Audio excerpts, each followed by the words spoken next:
തുടക്കത്തിൽ ഒറ്റ രോഗമായിരുന്നു. നിങ്ങൾ വിചാരിച്ചത് ഇത് ഡോക്ടർ ശരിയാക്കി തരുമെന്താണ്? അല്ല എന്ന് പറയും.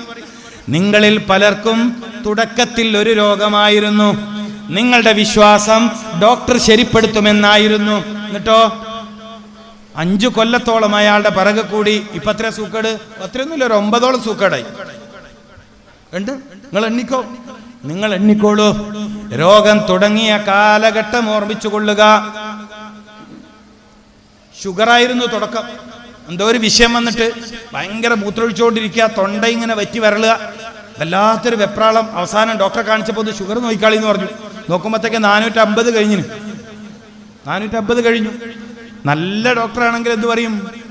ഒന്ന് ഭക്ഷണം കൺട്രോൾ ചെയ്യും, മരുന്നിപ്പം തുടങ്ങണ്ട, ഒരു 10 ദിവസം ഭക്ഷണം കറക്റ്റ് കൺട്രോൾ ചെയ്യാൻ പറയും.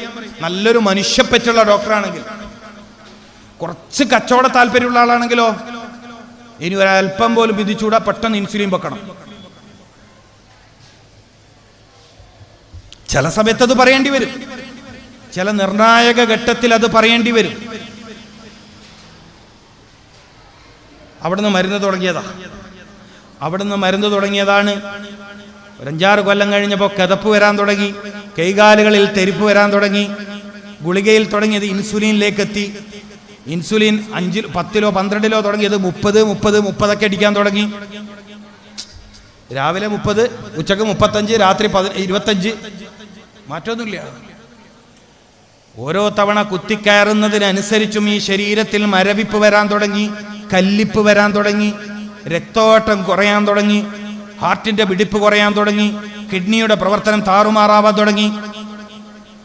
അപ്പൊ നെഫ്രോളജിയെ കാണിക്കാൻ പറഞ്ഞു. ഇതൊക്കെ നിങ്ങൾക്കറിയുന്ന കാര്യമാണ് ഞാൻ ഈ പറയുന്നത്, നിങ്ങൾക്കറിയാവുന്ന കാര്യമാണ് പറയുന്നത്. പലരും എത്ര മരുന്നാ കുടിക്കുന്നത്? 18-20ഓളം മരുന്ന് കുടിക്കുന്ന ആളുകൾ, 18 മുതൽ 20 വരെ മരുന്ന്. അള്ളാഹുവേ, ഇത്തരം ദുരവസ്ഥകളെ തൊട്ട് ഞങ്ങൾ എല്ലാവരും കാത്തുരക്ഷിക്കണേ അല്ലാ. തൊട്ടതിനും എടുത്തതിനും വെച്ചതിനൊക്കെ മരുന്ന് കുടിക്കേണ്ടി വരുന്ന അവസ്ഥകളെ തൊട്ട് ഞങ്ങളത് കാക്കണേ അല്ലാ. ഞങ്ങൾ അറിവില്ലായ്മ കൊണ്ടും ശ്രദ്ധയില്ലായ്മ കൊണ്ടും ഞങ്ങൾ രോഗികളായി, ഞങ്ങൾ വല്ലാത്ത പ്രയാസത്തിലാണ്. നീ ശിഫ നൽകണേ അല്ലാ, ശിഫ നൽകണേ അല്ലാ. ബിനൂരി മുഹമ്മദിൻ മുസ്തഫ സല്ലല്ലാഹു അലൈഹി വസല്ലം. അപ്പം ഞാൻ പറയുന്നത് എന്താ വിഷയം? നമുക്ക് മനസ്സിന് സ്വസ്ഥതയില്ലാത്തതാണ് രോഗങ്ങൾ പലതും ശിഫയാവാത്തത്.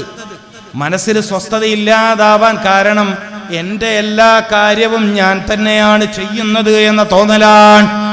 എൻ്റെ എല്ലാ കാര്യവും ഞാൻ തന്നെയാണ് ചെയ്യുന്നത്, എൻ്റെ റബ്ബ് ഞാനാണെന്ന തോന്നല് പാടില്ല. എൻ്റെ റബ്ബ് ഞാനാണെന്ന തോന്നൽ നമ്മളിൽ പലരിലും വന്നിട്ടുണ്ട്. ഇലാഹ് നീ തന്നെയാണ്, ഖാലിഖ് നീ തന്നെയാണ്. ഈ പ്രയോഗം ശ്രദ്ധിക്കണേ, ഇതൊക്കെ നന്നായി പഠിച്ച ഉപകാരപ്പെടുന്ന ഇൽമാണ്. ഇലാഹ് നീ തന്നെയാണ്, ഖാലിഖ് നീ തന്നെയാണ്, പക്ഷെ റബ്ബ് ഞാനാണ്. അതിന്റെ അർത്ഥം മനസ്സിലായിട്ടില്ല. നിങ്ങൾക്ക് ഇതിന്റെ അർത്ഥം മനസ്സിലായിട്ടില്ല. ഇലാഹ് നീ തന്നെയാണ്, അതുകൊണ്ട് നിസ്കാരവും നോമ്പും ഹജ്ജൊക്കെ നിനക്ക് തന്നെ. ഖാലിഖോ, എന്നെ പഠിച്ചതോ നീ തന്നെ, അതുകൊണ്ട് പഠിച്ചോനെ എന്നൊക്കെ വിളിക്കും. പക്ഷെ റബ്ബ് എന്താ ഇതിന്റെ അർത്ഥം? പരിപാലനം, ശരീരത്തിന്റെ പരിപാലനം. റബ്ബെന്ന് പറഞ്ഞാൽ അതിന്റെ അർത്ഥം എന്താണ്? പരിപാലനം, പരിപാലിക്കുന്നവൻ, കേടുപാട് തീർക്കുന്നവൻ. അർത്ഥം അങ്ങനെയല്ലേ? ന്യൂനത ഇല്ലാണ്ടാക്കുന്നവൻ. എന്താ റബ്ബിന്റെ അർത്ഥം? ന്യൂനത ഇല്ലാണ്ടാക്കുന്നവൻ. എന്തിന്റെ ന്യൂനത? പറയ്, എന്തിന്റെ ന്യൂനത? വല്ല ഷൈഇനും, വല്ല വസ്തുവിനും ന്യൂനത വന്നു പോയാൽ, കുറവ് വന്നു പോയാൽ, ഒരു രോഗി പഠിക്കേണ്ട വിഷയമാണിത്. വല്ല വസ്തുവിനും ഒരു ന്യൂനത വന്നു പോയാൽ എന്ന് വെച്ചാൽ കണ്ണിന്റെ കാഴ്ച കമ്മിയായാൽ, ചെവിയുടെ കേൾവി കുറഞ്ഞാൽ, ഹൃദയത്തിന്റെ പ്രവർത്തനം കുറഞ്ഞാൽ, കരളിന്റെ പ്രവർത്തനം കുറഞ്ഞാൽ, കിഡ്നിയുടെ പ്രവർത്തനം കുറഞ്ഞാൽ ന്യൂനതയാണ്. അപ്പൊ ന്യൂനത ആരാ പരിഹരിക്കേണ്ടത്? ഒരു വസ്തുവിന്റെ ന്യൂനതയെ ഘട്ടം ഘട്ടമായി പരിഹരിച്ചുകൊണ്ട് അതിന്റെ പരിപൂർണതയിലേക്ക് എത്തിക്കുന്നവൻ എന്നാണ് റബ്ബിന്റെ അർത്ഥം.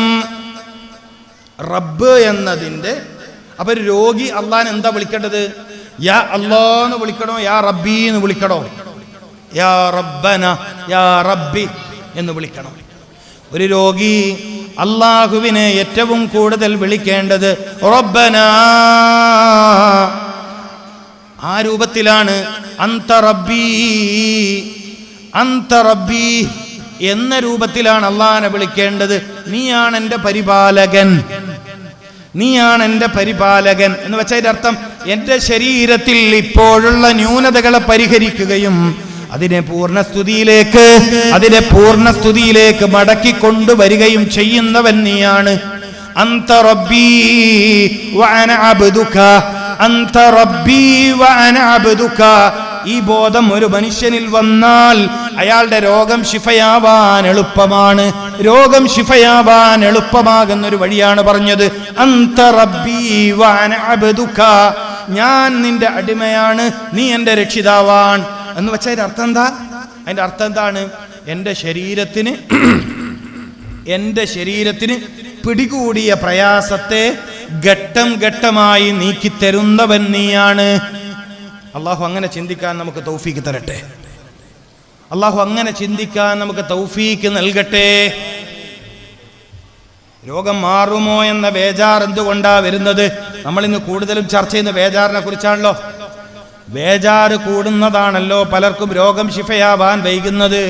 ഒരു രോഗിക്ക് പാടില്ലാത്തൊരു കാര്യം എന്താണ്? തനിക്ക് പിടികൂടിയ രോഗത്തിന്റെ പേരിൽ ബേജാറ് പാടില്ല. എന്താ അങ്ങനെ പറയാൻ കാരണം? ബേജാറ് വരുമ്പോ എന്ത് സംഭവിക്കും? രോഗം വർദ്ധിക്കും പ്രിയപ്പെട്ടവരെ. ബേജാറ് വരുമ്പോ രോഗം വർദ്ധിക്കും പ്രിയപ്പെട്ടവരെ. അപ്പോൾ നമ്മുടെ പരിപാടിയുടെ വിജയത്തിന് വേണ്ടിയിട്ട് സംഭാവനക്ക് വേണ്ടി വരുന്നുണ്ട്. അത് പൊതുവായൊരു പിരിവാണ്, കാര്യമായ പിരിവ് എന്നുള്ള നിലക്ക് ഇത്രയും മഹത്തായൊരു മജ്ലിസാണ്. ഇൽമ പറയുന്നതാണ്, ജീവിതത്തിൽ നമ്മുടെ ആയുസ്സിനും ആഫിയത്തിനും ബർക്കത്ത് കിട്ടിയ സദസ്സാണിത്. ജീവിതത്തിൽ ഏറ്റവും അനിവാര്യമായ ഇൽമ പഠിക്കാൻ അള്ളാഹു അവസരം തന്ന സദസ്സാണിത്.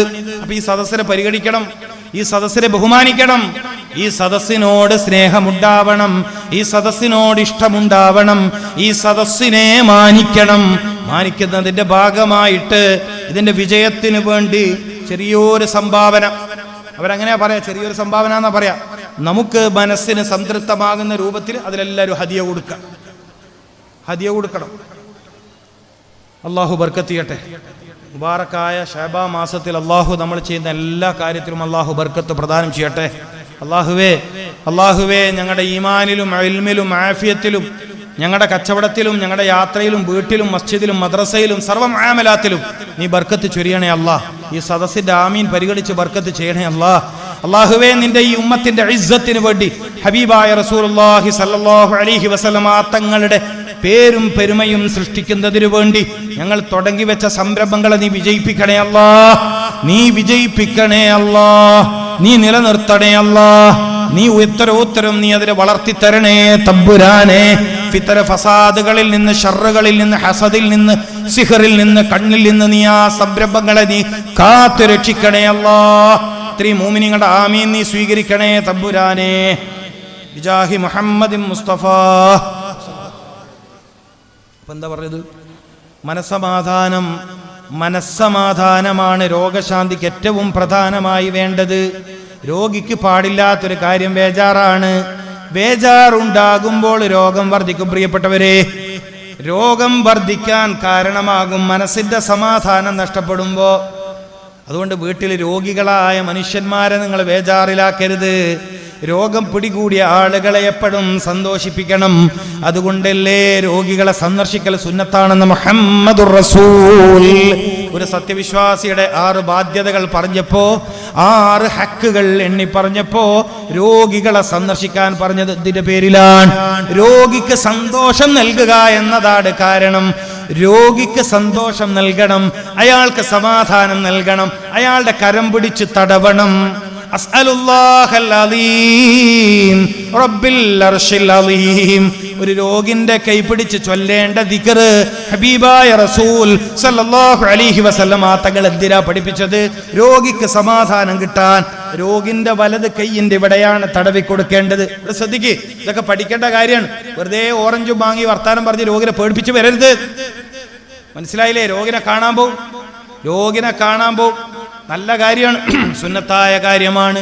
ഓറഞ്ച് കൊണ്ടുപോകുന്നതും മധുരം കൊണ്ടുപോകുന്നത്, പഴം കൊണ്ടുപോകുന്നത്, ഹദിയ കൊണ്ടുപോകുന്നത് നല്ല കാര്യമാണ്.